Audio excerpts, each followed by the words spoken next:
It's official. Seth Rollins accepted the challenge. Braun Breaker made the challenge, and that means that the match is being made. It's going to be Seth Rollins returning to NXT, where it all began for him, and he will take on Braun Breaker at NXT Goldrush for the World Heavyweight Championship. But that's not all. That's just one match out of 3 big title matches already set for NXT Goldrush. Welcome back, guys, to Fog Wrestling.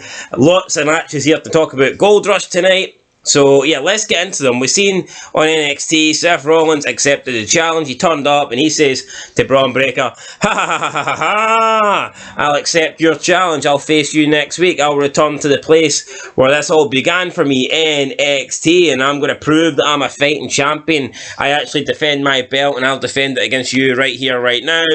I feel like these Seth Rollins digs on Roman Reigns are getting a little bit old. But we'll see what happens next week. Braun Breaker, Seth Rollins, who will come out World Heavyweight Champion. I'm looking forward to it. I'm surprised that it's actually going ahead on an episode of NXT. I feel like it would have got saved maybe for money. I mean, would you not rather have some Money in the Bank rather than Finn Balor? The line starts behind Big Braun. Not. What makes you think it's going to be Balor? Did you see Raw? No. Well, it's going to be Balor. Fuck's sake. Anyway, there you go. Apparently it's going to be Balor versus Rollins at Money in the Bank. And next also, week, it just ruins, like, I know, you know, Braun Breaker's not really going to win here, but I mean, it kind of just gives it away, doesn't it? I hope he wins. I hope he wins too, but I mean, gives it away.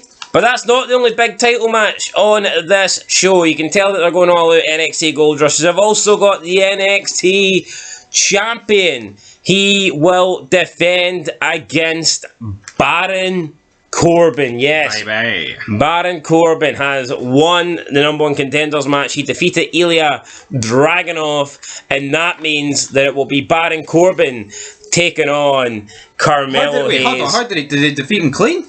Braun Breaker interfered. That's alright, I can accept. So there you go, that happens, and you know what? I appreciate them trying to put on a good card, but I just think it's a little bit underwhelming that the NXT Championship is supposed to be the biggest championship in NXT, which it is, but next week at Goldrush, it's not going to be. For one night only, it's going to be considered nothing, an afterthought. No, absolutely, that's the problem though. That's the problem we've got here, guys. It's going to be an afterthought big time. Right, so what would you do about it then? Say what about what? Nothing, moving on. We have Wes Lee defending the North American Championship against Tyler Bate with Mustafa Ali as the special referee. I think we can get a heel turn for Ali. I don't think he really wants any of these guys to be champion. Can we just get Ali to not appear? Why? Because Tyler Bate, Wes Lee's fucking going to get me excited. No! Especially after Tyler Bate. So Mustafa Ali's getting excited? Well, Mustafa Ali wasn't the one on this week's edition of NXT that turned around and says to the other two, oh, let's go out to eat. I know a nice little cute, cushy vegan place. That's what you said? Yes. Fuck am I? Come on, Mustafa!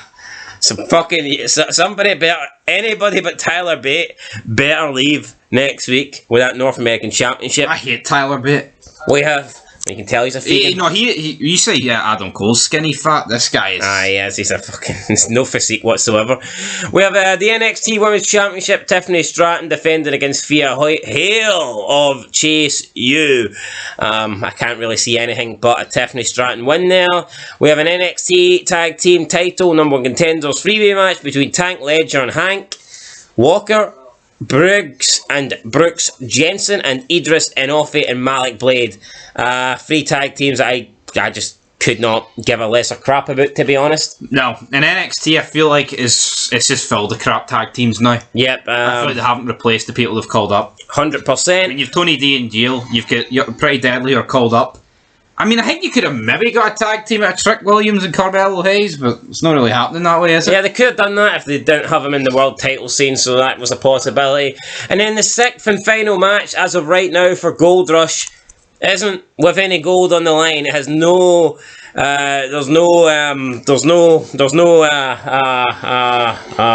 There's no what, mate? I don't know.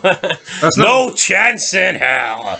There's no chance in hell of this match being good. But yeah, there's no titles on the line here in this one, and the whole thing is it's supposed to be Goldrush, but there's no gold here on the line. It's going to be Dana Brooke versus Cora Jade, and yeah, I just don't understand why they're so adamant on putting Dana Brooke on this show, along with all the other bums that they've sent over for NXT, for Raw and SmackDown, sorry, to NXT. So, yeah, I mean, the Goldrush card does look not bad, but when you add in this match, it definitely takes a shine off it. Dana Brooke versus Cora Jade.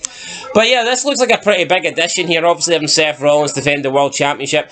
I would expect NXT to have a ratings increase. I think we could be looking at one of the best ratings NXT's done in a very, very long time. But that's what the current card looks like, guys. I guess we'll keep you updated if there's any change. No sign of the Gallus boys. And yeah, there is Jockey Wilson, man. So we'll see if the Gallus boys get involved next week or not. Anyway, guys, that's it for Goldrush. Till next time, peace.